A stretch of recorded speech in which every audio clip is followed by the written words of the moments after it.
स्वस्ति श्री गणेशाय नमः। श्री सद्गुरुचरणकमलेभ्यो नमः। वर्णानामर्थसङ्घानां रसानां छन्दसामपि मङ्गलानां च कर्तारौ वन्दे वाणी विनायकौ।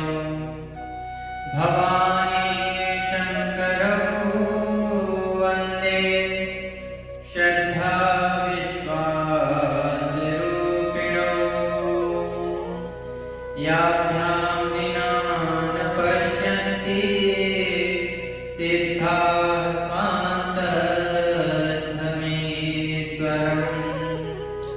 गुरुर्ब्रह्मा गुरुर्विष्णु गुरुर्देव महेश्वर। गुरुः साक्षात् परब्रह्म तस्मै श्री गुरवे नमः। सच्चिदानन्दरूपाय विश्वोत्पत्त्यादिहेतवे तापत्रयविनाशाय श्रीकृष्णाय वयं नमः। यं प्रव्रजन्तमनुपेतमपेतकृत्यं द्वैपायनो विरहकातया जुहाव। पुत्रेति तन्मयतया तर्वोऽभिनेदुस्तं सर्वभूतहृदयं मुनिमानतोऽस्मि। कर्पूरगौरं करुणावतारं संसारसारं भुजगेन्द्रहारं सदा वसन्तं हृदयारविन्दे भवं भवानी सहितं नमामि। त्वमेव माता च पिता त्वमेव बन्धुश्च सखा त्वमेव विद्याद्रविणं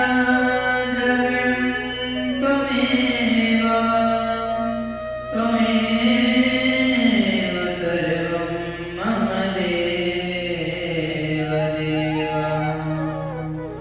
मनोजवं मारुततुल्यवेगं जितेन्द्रियं बुद्धिमतां वरिष्ठं।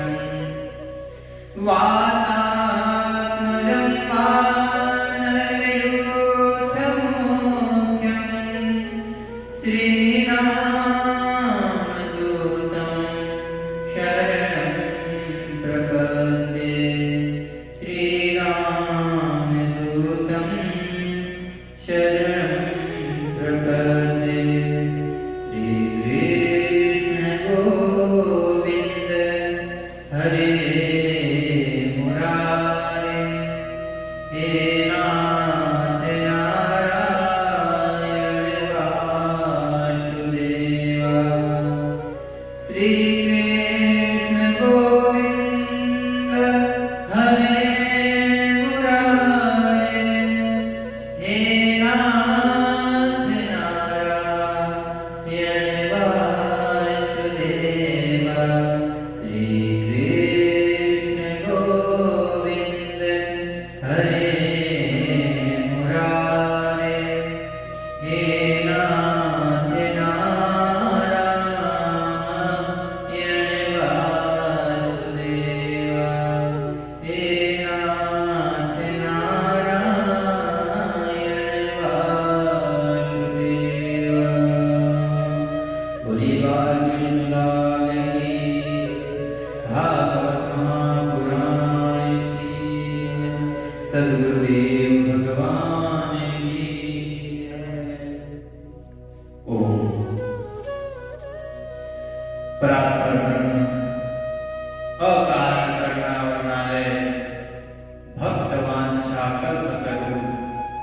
त्रैविध्य पीताम्बरधारी श्री बालकृष्ण लाल की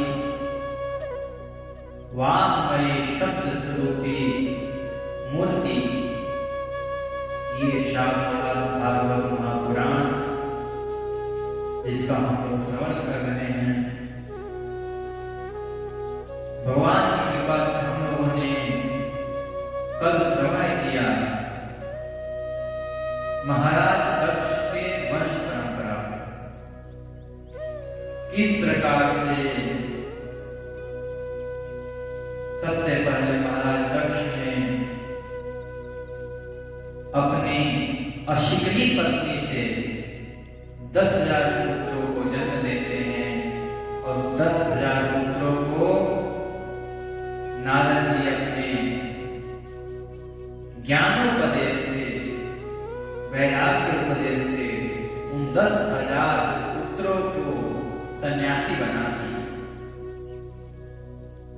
बहुत उदास रहते हैं महाराज दक्ष।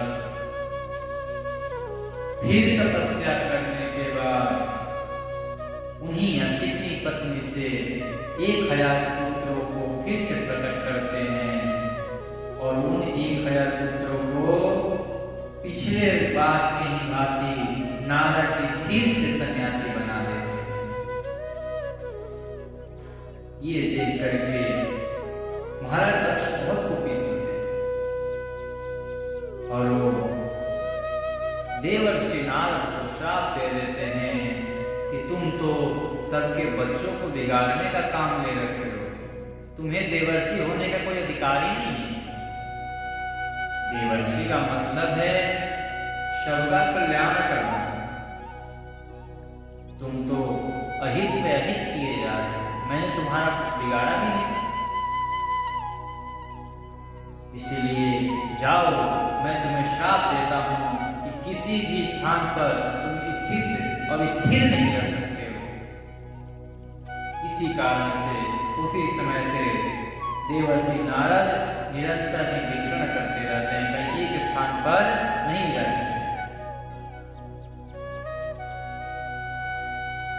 फिर महाराज दक्ष ने ब्रह्मा जी की तपस्या की, ब्रह्मा जी को प्रसन्न किया और उनसे कहा एक अवसर और दें, हम इस बार प्रजा की वृद्धि करेंगे। इस बार महाराज दक्ष ने पुत्रों की नहीं पुत्रियों की रचना की, पुत्रियों की सृष्टि की। 60 पुत्रियों को उन्होंने जन्म दिया। 60 पुत्रियों में हम लोगों ने श्रवण किया कि अन्य अन्य देवताओं को तो दिया, परंतु उसमें से 13 पुत्रियों को महाराज कश्यप ऋषि थे। कश्यप ऋषि के अन्य जो 11 पत्नियां थी, उनसे पशु पक्षी शर्त इत्यादि सभी जीव हुए। उनमें जो 2 पत्नियां थी, एक थी अदिति, एक थी दीति। दीति से सारे दैत्य और अदिति से आदित्य, जो 12 आदित्य कहे जाते हैं। ये 12 आदित्य, उन्हीं 12 आदित्यों में भगवान नारायण ने इनको महाराज कश्यप के सबसे श्रेष्ठ पुत्रों की गणना में गिना जाता है। हम लोगों ने कल की कथा यहां तक श्रवण किया था कि किस प्रकार से दैत्यों, दीति के जो पुत्र दैत्य थे, उन्हीं दीति की एक छोटी पुत्री थी और उन दैत्यों की छोटी बहन रचना से त्वष्टा की पत्नी से रचना के गर्भ से 2 पुत्र उत्पन्न हुए, शनिवेश और ये जो विश्व रूप है, ये आगे चल करके देवताओं के कुल गुरु बनते हैं, देवताओं के गुरु बनते हैं, और दैत्यों के वंश से होने के कारण, इनकी माता दैत्य वंश की होने के कारण जब आहुति दी जाती है तो एक कुछ आहुति अपने मातृपक्ष की ओर यानी कि दैत्यों को भी देते हैं। जब ये महाराज परीक्षित ने सुना कि विश्वरूप देवताओं के गुरु बने, ये कैसे संभव है, तब महाराज परीक्षित हाथ जोड़ करके भगवान शिवदेव से कहते हैं, हे प्रभु, हमने तो अब तक यही सुनते आए हैं कि देवताओं के गुरु बृहस्पति जी हैं, फिर ऐसा क्या कारण पड़ गया कि देवताओं को विश्वरूप को कुलगुरु बनाना पड़ा? और महाराज बृहस्पति जी देवताओं के गुरु पद को छोड़ क्यों दिया? ऐसा कौन सा अपराध कर दिया देवताओं ने? कहते हैं सुखदेव जी महाराज, ये राजा, आपने बहुत अच्छा प्रश्न पूछा। अब मैं आपको बताता हूं कि देवताओं ने ऐसा क्या किया जिसके कारण बृहस्पति जी जैसे महाज्ञानी स्वर्ग को छोड़ दिए, अपने गुरु पद को छोड़ दिए। एक बार की बात है कि देवराज इंद्र अपनी सभा में बैठे हुए, वहां पर 49 वरुण, 8 वसु इत्यादि सभी देवतागण सुशोभित थे अपने अपने आसन पर। उसी सभा में, उसी दिव्य सभा में देवराज इंद्र अपनी पत्नी सची के साथ एक दिव्य सिंहासन पर विराजमान थे। नाच गान चल रहा था, अपना अप्सराएं नृत्य दिखा रही थी, सारे देवता लोग आनंद से अपना दिन बिता रहे थे। उसी सभा में देवताओं के गुरु, देवताओं के आचार्य बृहस्पति जी उस सभा में पधारे। बृहस्पति महाराज को देख करके तो देव, असुर, दैत्य सभी उनको नमस्कार करते हैं, और वैसा ही वहां पर हुआ। सभा के जितने सदस्य थे जब देखे कि बृहस्पति जी आ गए हैं, सब लोग खड़े होकर के देवगुरु बृहस्पति का सम्मान किया, उनका सत्कार किया, अपने आसन पर से खड़े हो गए। परंतु कहते हैं कि जिसको बड़ा पद मिल जाता है उसको अभिमान मिल जाता है साथ। बड़े पद के साथ अभिमान एक धरोहर के रूप में होता है। कहते हैं कि कोई ऐसा जीव नहीं जो बड़ा पदवी पा करके और अभिमानी ना हुआ। इंद्र तक को अभिमान हो गया है तो सामान्य मनुष्यों की तो बात ही अलग है। इंद्र को अभिमान हो गया कि मैं तो राजा हूं, मुझे उठने की क्या आवश्यकता है। ऐसे बहुत लोग आएंगे, बहुत ज्ञानी हैं, इतने बड़े बड़े देवता हैं, सूर्य हैं, चंद्रमा हैं, ये सब मेरे अंडर में है, मुझे खड़ा होने की क्या आवश्यकता है। और उसी प्रकार महाराज बृहस्पति को देख करके और देवराज इंद्र अपने आसन से हिले भी।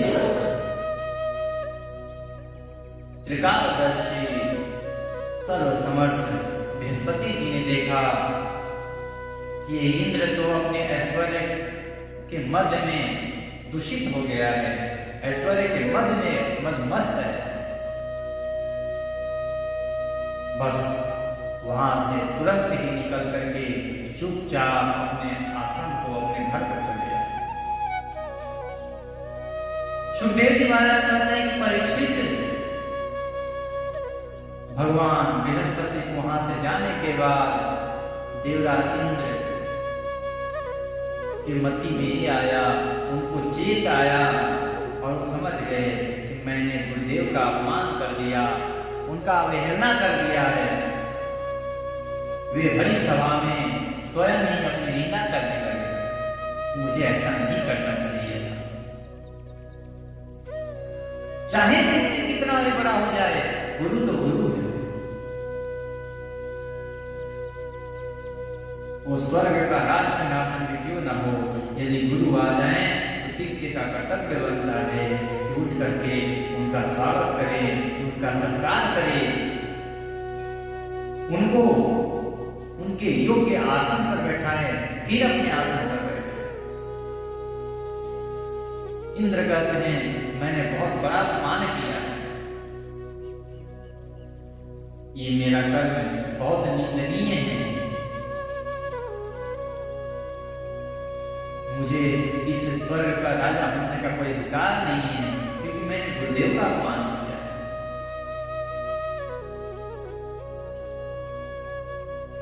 आज मेरा ये जो मन है ये अश्रुत जैसा हो गया है, देवता कहने का तो अधिकार ही नहीं है कि मेरे को, ऐसा सोच करके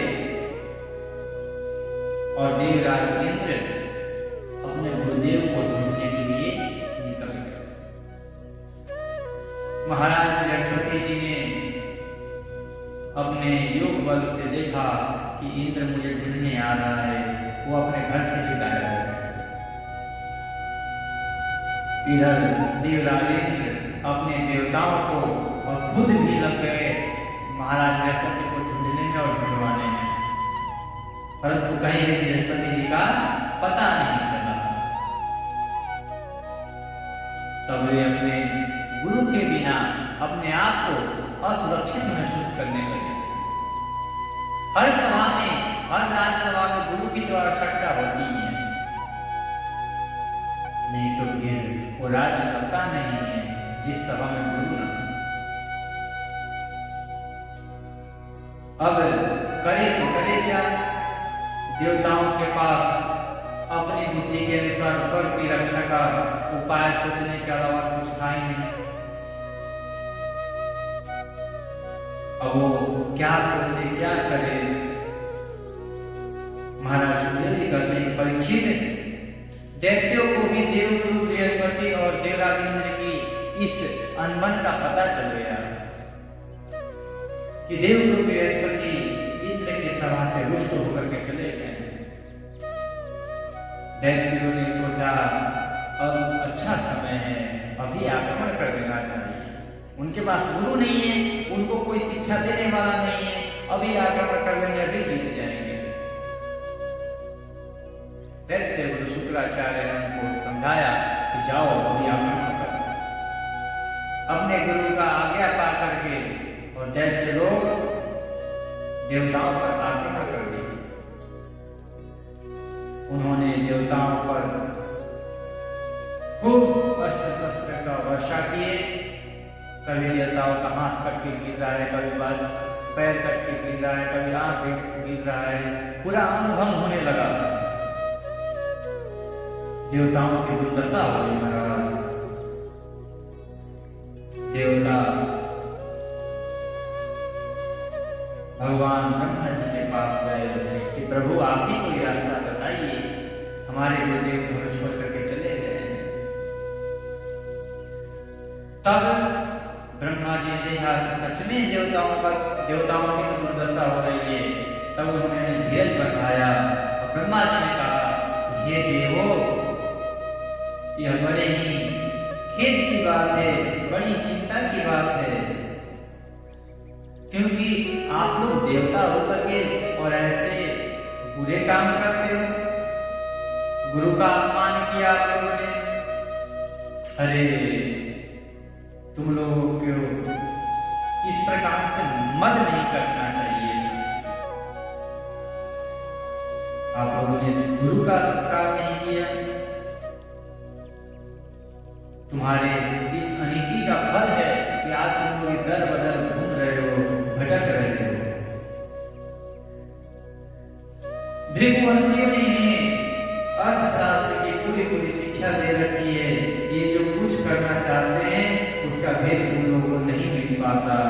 उनकी सलाह बहुत गुप्त होती है। देवराज देखो, तुम्हारे शत्रु भी पहले अपने गुरुदेव शुक्राचार्य का तिरस्कार करने के कारण अत्यंत निर्बल हो गए थे, परंतु बाद में अपने अपराध को स्वीकार करके और उनका सम्मान किया। और आज तक उन दैत्यों ने आप लोगों पर विजय प्राप्त कर लिया। ऐसी स्थिति में स्वर्ग को तो समझते ही क्या है, वे चाहे जिस लोग को जीत सकते हैं, क्योंकि उनके पास गुरु का सामर्थ्य है, गुरु की कृपा है उनके ऊपर।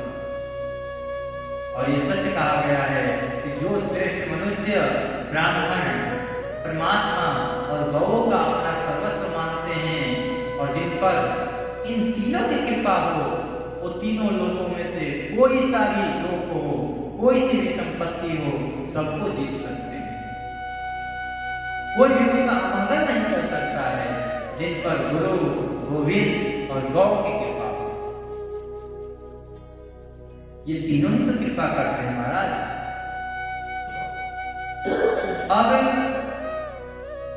तुम मंगल चाहते हो, इसलिए त्वष्टा के पुत्र विश्वरूप के पास जाओ और उन्हीं की सेवा करो। वे सच्चे ब्राह्मण हैं, तपस्वी हैं और संयमी हैं। यदि तुम लोग उनके असुरों के प्रति प्रेम को क्षमा कर सकोगे और उनका सम्मान करोगे, तो वे तुम्हारा काम बना देंगे। सुखदेव महाराज कहते हैं कि परीक्षित, जब ब्रह्मा जी ने देखा कि अब इन देवताओं का काम तो बनाना ही पड़ेगा, तब उन्होंने त्वष्टा के पुत्र विश्वरूप को मनाने के लिए उन देवताओं को भेज दिया। ब्रह्मा जी ने देवताओं से इस प्रकार कहा, तब उनकी चिंता कुछ दूर हुई और वे त्वष्टा के पुत्र विश्वरूप के पास जा करके उनको हृदय से लगा करके कहने लगे। देवताओं ने कहा, हे बेटा, क्योंकि दैत्यों की बहन के पुत्र थे, देवता लोग मामा लगेंगे, इसलिए कहते, हे बेटा विश्वरूप, तुम्हारा कल्याण हो। हम तुम्हारे आश्रम पर अतिथि के रूप में आए हैं। हम एक प्रकार से तुम्हारे पितर हैं, क्योंकि हम तुमसे श्रेष्ठ हैं। इसलिए तुम हम लोगों की समयोचित अभिलाषा पूर्ण करो। जिन्हें संतान हो गई हो, उन सत्पुत्रों का भी सबसे बड़ा धर्म यही है कि वे अपने पिता तथा अन्य गुरुजनों की सेवा करें। फिर जो ब्रह्मचारी है, उनके लिए तो कहना ही क्या है। वत्स, आचार्य वेद की, पिता ब्रह्मा जी की, भाई इंद्र की और माता साक्षात पृथ्वी की मूर्ति होती है। इसी प्रकार बहिन दया की, अतिथि धर्म की और अभ्यागत अग्नि की और जगत के सभी प्राणी अपने आत्मा की ही मूर्ति आत्मस्वरूप होते हैं। हे पुत्र, हम तुम्हारे घर में अतिथि के रूप में आए हैं, इसीलिए आप हमारे यथा योग्य जो हमें चाहिए वो प्रदान करो और अतिथि धर्म का पालन करो।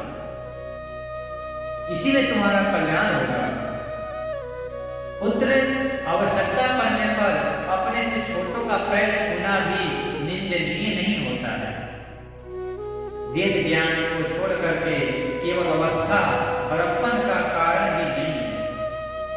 ये नहीं कि हम उम्र में बड़े हैं तो बड़े हैं। यदि कोई ज्ञानी है, वो छोटा बालक भी हो तो सर्वश्रेष्ठ है, उसके पैर छूने में कोई दोष नहीं है। सुखदेव जी महाराज कहते हैं कि परीक्षित, जब देवताओं ने इस प्रकार विश्वरूप से पुरोहिती करने का प्रार्थना की, तब परम तपस्वी विश्वरूप ने प्रसन्न होकर के उनसे अत्यंत प्रिय और मधुर शब्दों में कहा। विश्वरूप ने कहा कि हे देवताओं, ये पुरोहिती का काम बहुत नीच काम है। पुरोहिती का काम कोई करना नहीं चाहिए। एक समय जब सृष्टि प्रारंभ हुई थी, ब्रह्मा जी के 7 पुत्र हुए जो सब ऋषि कहे जाते हैं, उनमें से वशिष्ठ जी महाराज। जब सूर्यवंश की उत्पत्ति हुई तब सूर्यवंश को संभालने के लिए गुरु चाहिए। कुल गुरु कौन बने? तब ब्रह्मा जी ने वशिष्ठ जी से कहा कि पुत्र, तुम इस वंश का कुल गुरु बनने का सौभाग्य को प्राप्त करो। वशिष्ठ जी ने हाथ जोड़ करके मना कर दिया कि प्रभु, ये पुरोहिती का कर्म बहुत नीच कर्म है, ये हमसे नहीं हो पाएगा, इसे रहने दीजिए। उन्होंने कहा कि देखो, पुरोहिती का कर्म नीच है, ठीक है, परंतु जिस परमेश्वर की आराधना सब लोग करते हैं, जिस परमेश्वर के एक दर्शन के लिए मैं तुम सब ललायत रहते हो, वो परमेश्वर एक दिन इसी वंश में आ करके और इस वंश का नाम उज्जवल करेगा। तुम्हें कोई योग, कोई साधना करने की आवश्यकता नहीं है, वो स्वयं तुम्हारा शिष्य बन करके आएगा। और वही मर्यादा पुरुषोत्तम भगवान श्री राघव जी इस सूर्य वंश में आ करके और उन वशिष्ठ जी के शिष्य बन गए। वही यहाँ पे विश्वरूप कहते हैं कि हे प्रभु, ये पुरोहिती का काम बहुत नीच काम है, क्योंकि ये कर्म करने से ब्रह्म तेज भी क्षीण हो जाता है। ब्राह्मण के अंदर जो ब्रह्म तेज है वो क्षीण हो जाता है। इसीलिए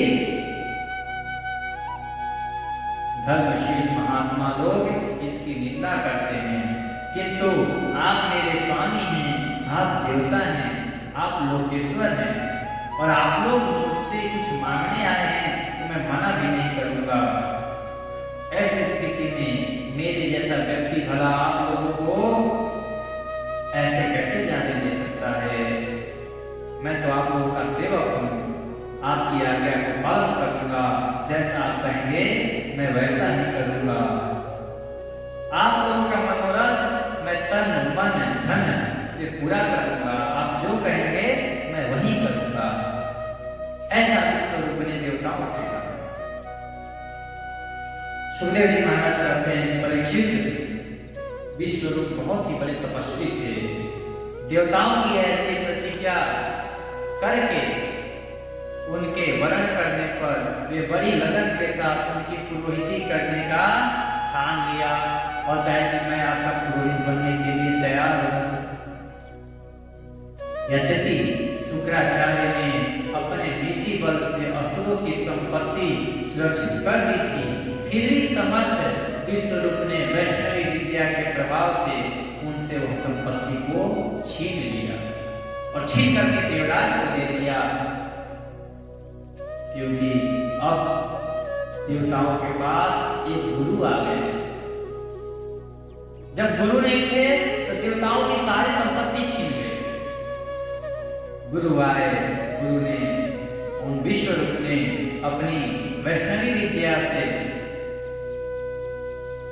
जो असुरों ने देवताओं का धन छीना था वो सारे धन वापस करके इंद्र को दे दिया। राजन, जिस विद्या से सुरक्षित होकर इंद्र ने असुरों की सेना पर विजय प्राप्त की थी, उसका उदार बुद्धि विश्वरूप ने ही उन्हें उपदेश किया, जिसको हम लोग वैष्णवी विद्या कहते हैं। इन वैष्णवी विद्या से ही देवराज इंद्र ने इन असुरों पर विजय प्राप्त किया। वो कौन सी विद्या है, वो कौन सा पाठ है महाराज जिसके करने से देवताओं के राजा इंद्र ने असुरों पर विजय प्राप्त किया? वो है नारायण कवच। हम नारायण कवच का उपदेश करेंगे। राजा परीक्षित प्रश्न करते हैं कि भगवान, देवराज इंद्र ने जिससे सुरक्षित होकर के शत्रुओं की चतुरंगिणी सेना को खेल खेल में ही हरा दिया, उनको जीत लिया और त्रिलोकी के राज लक्ष्मी को अपने वश में कर दिया, उस नारायण कवच को मुझसे कहिए, या बताइए कि उन्होंने उससे सुरक्षित होकर के रणभूमि में किस प्रकार आक्रमणकारी शत्रुओं से उनके मुख से उनका ऐश्वर्य छीन लिया, किस प्रकार से शत्रुओं पर विजय प्राप्त की, ये हमें सुनाइए। सुखदेव जी महाराज कहते हैं, परीक्षित, जब देवताओं ने विश्वरूप को पुरोहित बना दिया, तब देवराज इंद्र के प्रश्न करने पर विश्वरूप ने उन्हें नारायण कवच का उपदेश किया था, तुम एकाग्रचित होकर के उसे श्रवण करो। विश्वरूप ने कहा कि देवराज इंद्र, भय का अवसर उपस्थित होने पर नारायण कवच धारण करके अपने शरीर की रक्षा कर लेनी चाहिए। उसकी विधि यह है कि पहले हाथ पैर धो करके आचमन करे, फिर हाथ में पुष्प की पवित्र धारण करके उत्तर मुंह बैठ करके, इसके बाद कवच धारण पर्यंत और कुछ न बोलने का निश्चय करके पवित्रता से ओम नमो नारायणाय, ओम नमो भगवते वासुदेवाय, इन मंत्रों के द्वारा हृदयादि न्यास करे, अंगुष्ठादि कर न्यास करे। पहले ओम नमो नारायणाय इस अष्टाक्षर मंत्र के ओम आदि 8 अक्षरों का क्रमशः पैर, घुटना, जांघ, पेट, हृदय, वक्षस्थल, मुख, सिर न्यास करे, अथवा पूर्वोक्त मंत्र के मकार से लेकर के ओंकार पर्यंत 8 अक्षरों का सिर से आरंभ करके उन्हीं 8 अंगों में विपरीत क्रम से और उल्टा जाना है।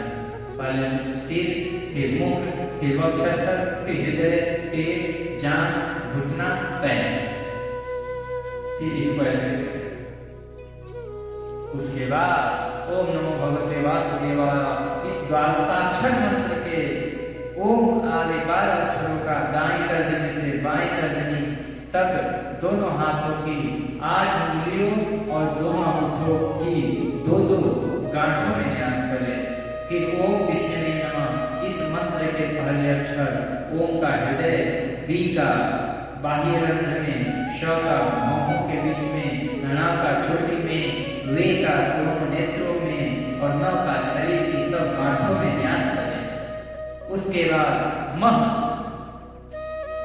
ऐसा कह करके स्त्राय कर करके दिग्बंधन कर दें। इस प्रकार न्यास करने की विधि जानने वाला पुरुष मंत्र स्वरूप हो जाता है।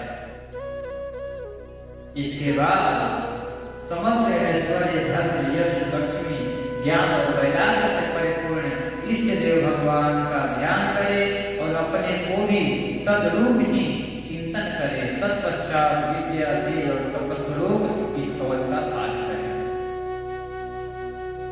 आगे कवच बताते हैं। ये कवच षष्ठम स्कंद के 8वें अध्याय में है। 12वें श्लोक से प्रारंभ होकर के और ये 34वें अध्याय 34वें श्लोक तक जाता है। 12वें श्लोक से 34वें श्लोक, यानी कि ये 22 श्लोकों में है। 22 श्लोकों में है। इसका पाठ करना चाहिए। भगवान की कृपा से विश्वरूप इंद्र को इस नारायण कवच का उपदेश करते हैं। उपदेश करने के बाद कहते हैं कि इसकी एक ही प्रार्थना है कि भगवान नारायण सब ओर से हमारी रक्षा करें। विश्वरूप कहते हैं कि हे इंद्रदेव, मैंने तुम्हें नारायण कवच सुना दिया।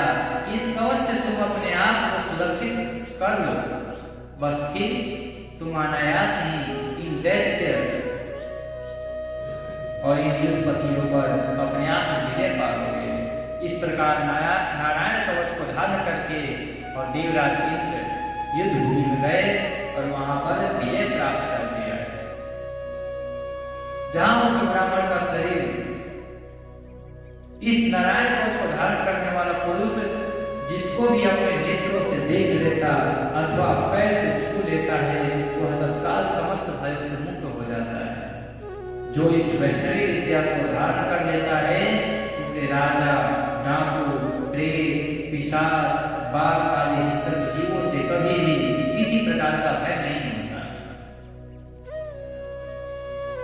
विश्वरूप कहते हैं देवराज, प्राचीन काल की बात है, एक कौशिक गोत्रीय ब्राह्मण ने इस विद्या को धारण करके योग धारणा से अपना शरीर मरुभूमि में त्याग किया। जहां उस ब्राह्मण का शरीर पड़ा था उसके ऊपर से एक दिन गंधर्वराज चित्ररथ अपनी स्त्रियों के साथ विमान पर बैठ करके आकाश मार्ग से जा रहे थे। वह आते ही वे नीचे की ओर सिर किए विमान सहित आकाश से पृथ्वी पर गिर पड़े। इस घटना से उनके आश्चर्य की सीमा न रही कि मेरा विमान नीचे कैसे गिरा। चित्ररथ ये गंधर्व राज हैं, गंधर्वों के राजा हैं, इनका विमान नीचे गिर जाता। जब उन्हें बालखील मुनियों ने बतलाया कि ये नारायण कवच धारण कर लेने का प्रभाव है, तब उन्होंने उस ब्राह्मण देवता की हड्डियों को ले जाकर के पूर्व वाहिनी सरस्वती नदी में प्रवाहित कर दिया और फिर स्नान करके वे अपने लोक हो गए। नारायण कवच की इतनी सामर्थ्य है महाराज कि उस ब्राह्मण ने नारायण कवच धारण किया था तो मरने के बाद भी उस कवच का प्रभाव रहा। चित्ररथ का विमान नीचे गिरा है। श्री सुखदेव जी कहते हैं परीक्षित, जो पुरुष इस नारायण कवच का समय पर सुनता है, समय पर धारण करता है, आदर पूर्वक इसे धारण करने से उसके सामने सभी प्राणी आदर से झुक जाते हैं, वह सब प्रकार के भयों से मुक्त हो जाता है। परीक्षित, शतक्रतु इंद्र ने आचार्य विश्वरूप जी से यह वैष्णवी विद्या प्राप्त करके रणभूमि में असुरों पर विजय प्राप्त किया था। त्रैलोक्य की संपत्ति उन्होंने प्राप्त कर लिया। अब आगे की कथा आती है कि किस प्रकार विश्वरूप का वध कर देते हैं देवता। श्री सुखदेव जी महाराज कहते हैं कि परीक्षित, हमने सुना है कि विश्वरूप के 3 सिर थे। वे एक मुंह से सोमरस पान करते थे, दूसरे रूप से सुरा पीते थे और तीसरे मुख से अन्न खाते थे। उनके 3 मुख थे विश्वरूप। उनके पिता त्वष्टा आदि 12 आदित्य देवता थे, इसलिए वे यज्ञ के समय प्रत्यक्ष रूप में ऊंचे स्वर से बोलकर बड़े विनय के साथ देवताओं को आहुति देते थे। साथ ही उनकी माता दैत्य होने के कारण छिप छिप करके असुरों को भी आहुति दिया करते थे, क्योंकि उनकी माता असुर कुल की थी, इसलिए वे मातृ स्नेह के कारण, मातृ स्नेह के वशीभूत होकर के असुरों को भी आहुति देते थे, असुरों को भी यज्ञ का भाग पहुंचाया करते थे। देवराज इंद्र ने देखा कि इस प्रकार ये देवताओं का अपराध कर रहे हैं और धर्म की ओट में कपट कर रहे हैं, इससे इंद्र डर गए और क्रोध में भर करके उन्होंने बड़े ही तीव्र गति से उन विश्वरूप के 3 सर को समाप्त कर दिया, 3 सरों को काट दिया। विश्वरूप का सोमरस पीने वाला सिर, अब ये सिर कहां गए? तो जो विश्वरूप का एक सिर था जो सोमरस पान करता था, उसको पपीहा ले गए। जिस मुख से सुरा पान करते थे वह गौरैया ले गई और जिससे अन्न खाते थे वो तीतर हो गए। यही तीनों ये चीज बने। सोमरस वाला पपीहा बना और सुरापान करने वाला गौरैया बना और अन्न खाने वाला तीतर बना। इंद्र चाहते तो विश्वरूप के वध से लगी हुई ब्रह्म हत्या को दूर कर सकते थे, परंतु उन्होंने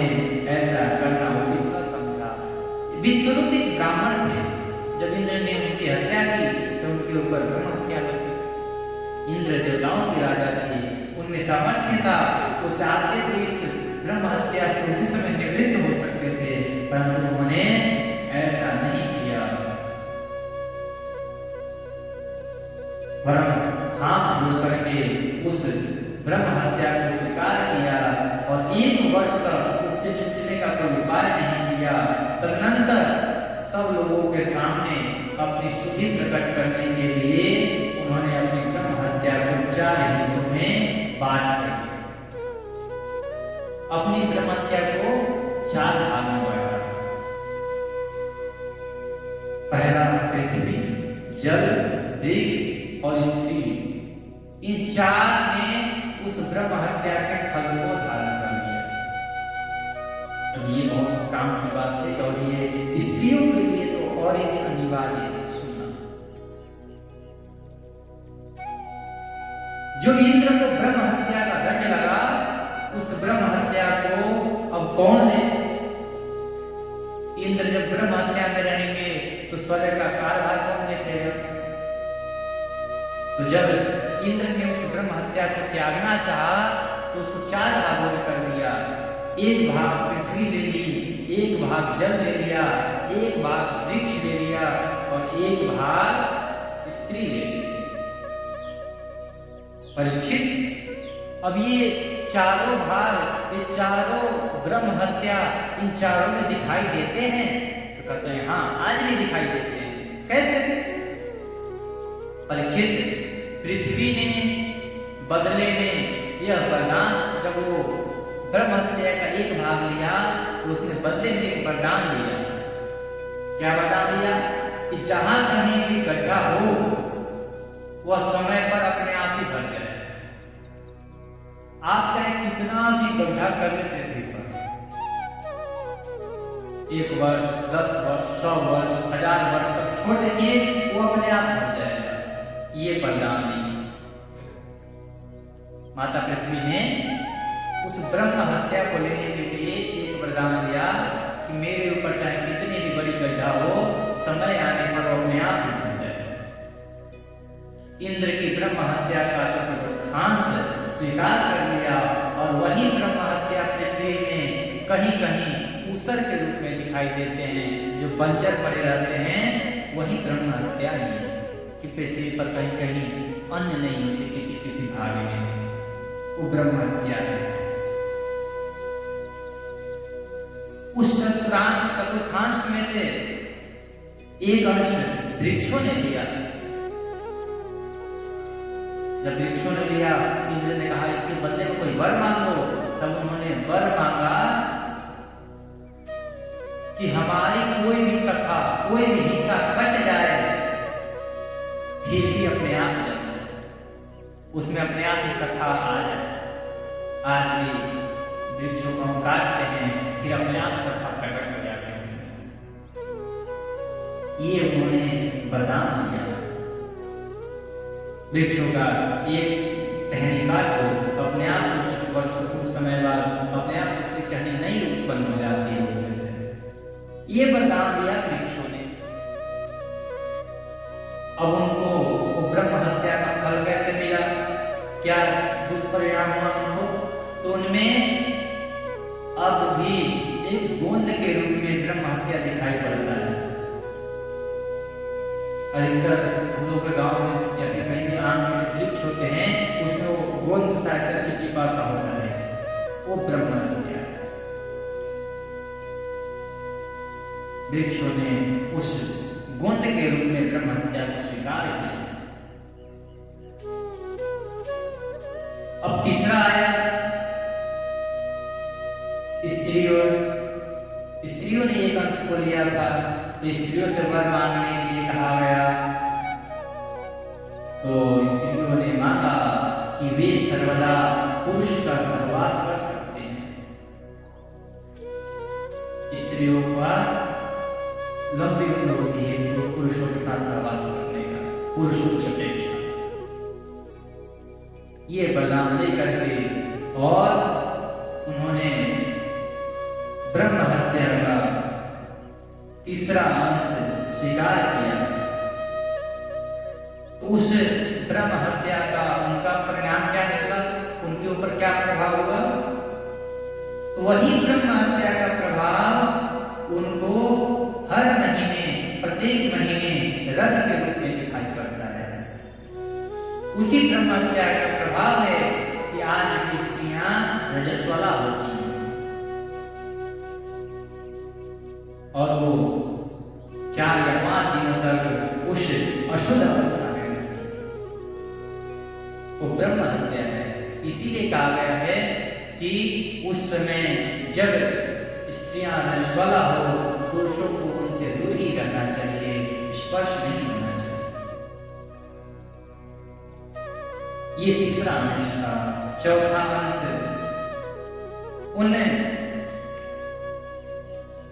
जल ने ले लिया। जब जल ने चतुर्थांश ले लिया तब उनसे जल से कहा गया कि अब वरदान मांगो, तुम्हें क्या चाहिए? जल ने वरदान मांगा कि चाहे मेरे को कितना भी खर्च कर लिया जाए, पर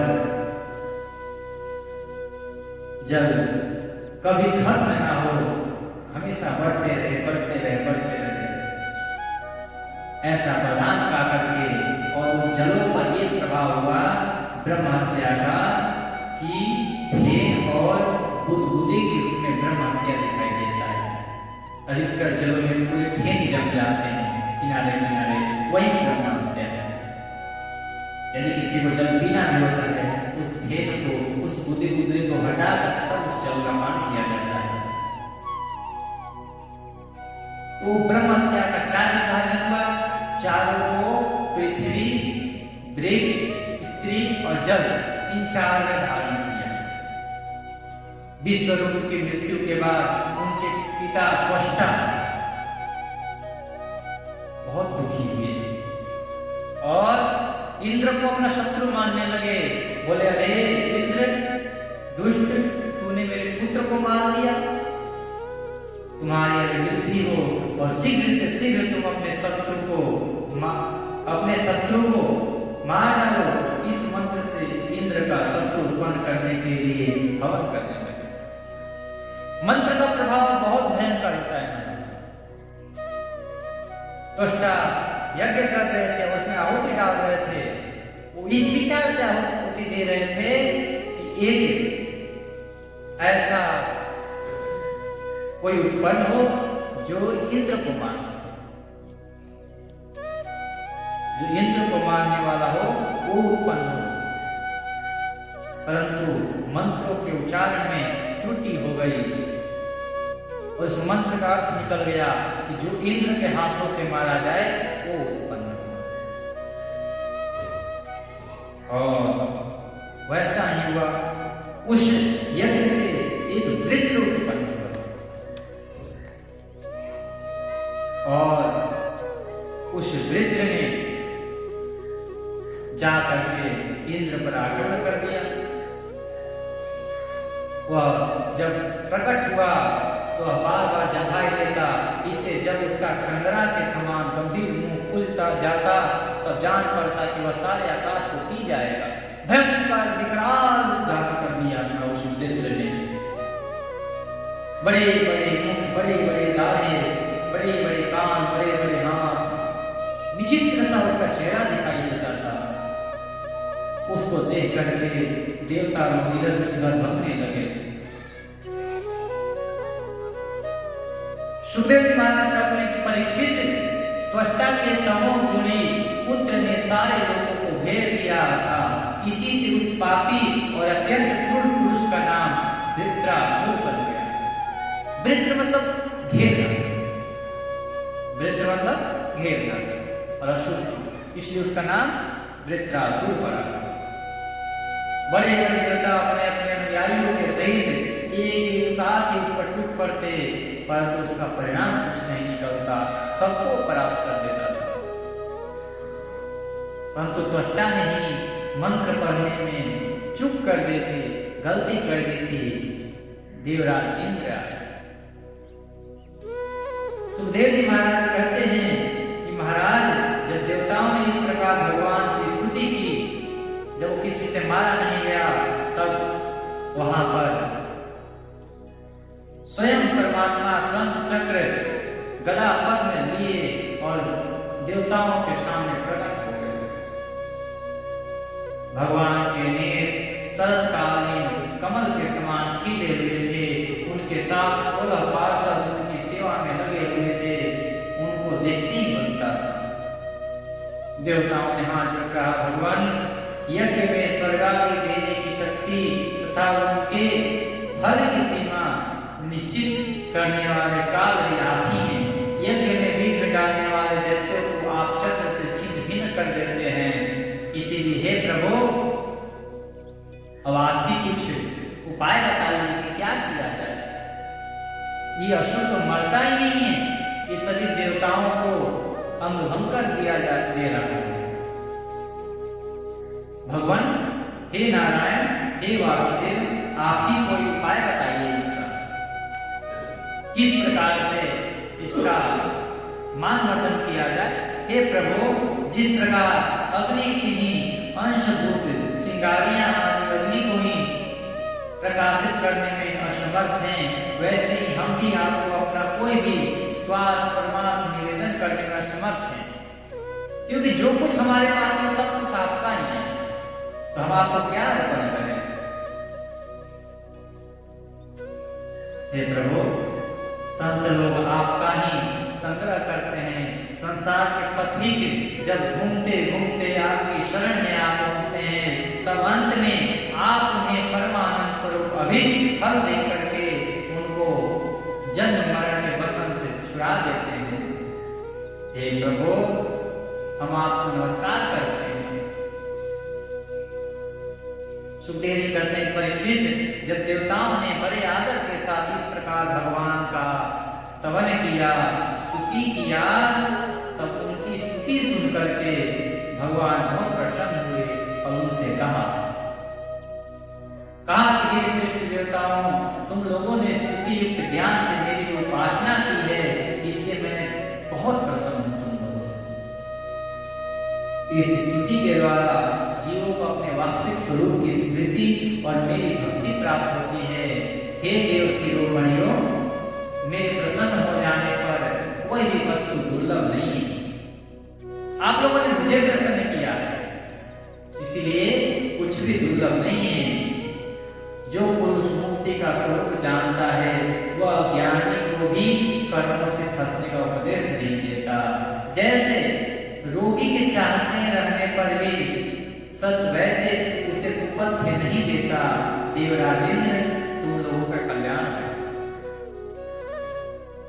अब देर मत करो हे ऋषि शिरोमणि, तुम महाराज दधीची के पास जाओ, वही आपका कल्याण करेंगे। महाराज दधीची के पास देवता लोग भगवान नारायण के इस वाक्य को सुनकर के जाते हैं। दधीची महाराज कहते हैं कि आओ, इसका उपाय हम ही बताएंगे। दधीची महाराज कहते हैं कि ये वृत्रासुर मरेगा तो केवल मेरे हड्डियों से बने हुए अस्त्र से ही मारा जाएगा। और वो ब्राह्मण, वो दधीची महाराज परम तपस्वी, उन्होंने योग बल से अपने शरीर को त्यागा और अपने हड्डियों को दान कर दिया। दधीची ऋषि धर्म के परम भक्त थे। वे अश्विनी कुमार के मांगने पर अपने शरीर के अंग अवश्य दे देंगे, और उन्होंने अपने अंग को देवताओं को दे दिया। देवताओं, वृत्रासुर के मर जाने पर तुम लोगों को फिर से तेज अस्त्र शस्त्र संपत्तियां प्राप्त हो जाएगी, तुम्हारा कल्याण होगा और अवश्य भावी ही कल्याण होगा ही होगा, क्योंकि मेरे शरणागतों को कोई सता नहीं सकता है। ऐसा परमात्मा कह करके और वहां से अंतर ध्यान हो गए। आगे की कथा हम लोग कल श्रवण करेंगे, किस प्रकार से महाराज दधीची ऋषि के अस्थियों से, दधीची ऋषि के हड्डियों से वज्र का निर्माण हुआ और वृत्रासुर का नाश किया जाता है। बोलिए भागवत